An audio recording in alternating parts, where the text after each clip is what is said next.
ഈ ഒരു cyber bullying ഉണ്ടായത് ആ ജില്ലാ മേധാവിയുമായി ബന്ധപ്പെടാൻ പറഞ്ഞു. വിത്തിൻ സെക്കൻഡിനുള്ളിലാണ് നമുക്ക് അതിൻ്റെ ഫുൾ ഇൻഫർമേഷൻ നമുക്ക് കിട്ടിയത്. അപ്പോൾ നമ്മൾ cyber wing, Kerala cyber wing ഒക്കെ ശക്തമാണ് ഈ ഒരു മേഖലയിലൊക്കെ നമുക്ക് എടുത്തു പറയേണ്ടതാണ്. നമ്മുടെ ഒരു പ്രിയ സുഹൃത്തിൻ്റെ ഒരു വിയോഗ വാർത്ത വല്ലാതെ നൊമ്പരപ്പെടുത്തി മലയാളികളെ.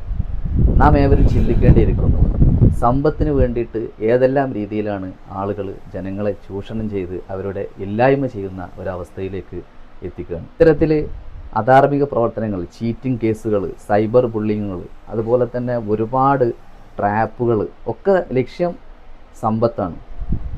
ഇതിനെക്കുറിച്ച് നമ്മുടെ ഒരു അവയർനെസ് തിരൂർ ബാറിലെ മുതിർന്ന അഭിഭാഷകൻ സമീർ പയ്യനങ്ങാടി. യഥാർത്ഥത്തിൽ നിയമം എന്ന് പറയുന്നത് ജനങ്ങളുടെ സുരക്ഷയ്ക്കും സംരക്ഷണത്തിനും വേണ്ടിയിട്ടുള്ളതാണ്. പ്രത്യേകിച്ച് സ്ത്രീകൾക്ക് വേണ്ടിയിട്ടുള്ള പ്രൊട്ടക്ഷനായിട്ടുള്ള നിയമങ്ങളുണ്ട്, കുട്ടികൾക്ക് വേണ്ടിയിട്ടുള്ള പ്രൊട്ടക്ഷന് വേണ്ടി നിയമങ്ങളുണ്ട്. ഇതൊക്കെ അവരുടെ സുരക്ഷയ്ക്ക് വേണ്ടിയിട്ടുണ്ടാക്കുന്നതുകൊണ്ട് ഇതിലേക്ക് മറികടന്നുകൊണ്ട് ഇത് ചൂഷണത്തിൻ്റെ ഉപാധിയായിട്ട് ഈ നിയമത്തെ ദുരുപയോഗം ചെയ്യുന്ന പ്രവണത ഈ അടുത്ത കാലത്ത് കൂടി വരികയാണ്. സാമ്പത്തികമായിട്ടാണെങ്കിലും മറ്റു രീതിയിലാണെങ്കിലും ഒക്കെ ഈ നിയമത്തെ ചൂഷണം ചെയ്യുകയാണ്. ഈ നിയമം സംരക്ഷണം കൊടുക്കുന്ന സ്ത്രീകളും കുഞ്ഞുങ്ങളും ഉൾപ്പെടെയുള്ള വിഭാഗങ്ങൾ, അത്തരത്തിലുള്ള പല ട്രൈബൽ വിഭാഗങ്ങൾ ഉൾപ്പെടെയുള്ള വിഭാഗങ്ങളുണ്ട്.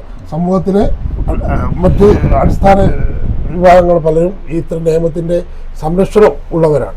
ആ നിയമത്തെ ദുരുപയോഗം ചെയ്തുകൊണ്ട് അവരുടെ മറ്റ് നേട്ടങ്ങൾക്ക് വേണ്ടിയിട്ട് ഉപയോഗപ്പെടുത്തുന്നത് യഥാർത്ഥത്തിൽ ഇന്ന് കൂടി വരുന്ന ഒരു സാഹചര്യമാണ്.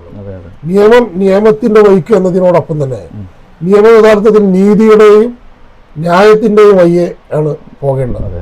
ആ നിയമം നടപ്പിലാക്കേണ്ട എക്സിക്യൂട്ടീവ്സ് ആണെങ്കിലും മറ്റുള്ള പോലീസ് ഉദ്യോഗസ്ഥന്മാരാണെങ്കിലും ഒക്കെ നിയമത്തെ നീതിയുടെയും ന്യായത്തിൻ്റെയും പക്ഷത്തേക്ക് കൊണ്ടുപോകാൻ വേണ്ടി ശ്രമിക്കണം. അത് ഇപ്പോൾ അടുത്ത് താങ്കൾ സൂചിപ്പിച്ച പോലെയുള്ള ആത്മഹത്യാ പ്രവണതയിലേക്ക് വരെ എത്തിയിട്ടുള്ള സംഭവങ്ങളുണ്ട്. സ്ത്രീകൾ അവരുടെ സുരക്ഷയ്ക്ക് വേണ്ടിയാണ് മാത്രമാണ് നിയമം എന്നുള്ള രീതിയിലേക്ക് ഇതിനെ ദുരുപയോഗം ചെയ്യുകയാണ്. അടുത്ത കാലത്ത് സുപ്രീം കോടതി പോലും ഈ കുടുംബ തർക്കങ്ങളിൽ പോലും ഇത്തരം നമ്മളെ 498 പോലെയുള്ള നിയമങ്ങളിൽ, ക്രിമിനൽ നിയമങ്ങളിൽ ഭാര്യമാർ സ്വാഭാവികമായിട്ടും ഭർത്താക്കന്മാർക്കെതിരെ കൊടുക്കുന്ന വകുപ്പുകളുണ്ട്. അതിനുൾപ്പെടെയുള്ള കാര്യങ്ങളിലൊക്കെ അറസ്റ്റ് കൃത്യമായ അന്വേഷണത്തിലൂടെ സത്യം കണ്ടെത്തിയതിന് ശേഷം മാത്രമേ അറസ്റ്റ് നടത്താവൂ എന്നുള്ളത് സുപ്രീം കോടതി അടുത്ത് പറയുകയുണ്ട്. മാത്രമല്ല ഇത്തരം കാര്യങ്ങൾ സ്ത്രീകൾ വ്യാജമായി കള്ളമായിട്ട് പരാതികൾ കൊടുക്കുമ്പോൾ അതിൽ ഉടനെ ചാടിക്കയറി ഇത്തരം ആളുകൾക്കെതിരെ കർശന നടപടി സ്വീകരിക്കുന്നതിനപ്പുറം നിയമത്തെ കർശനമായിട്ട് അന്വേഷണ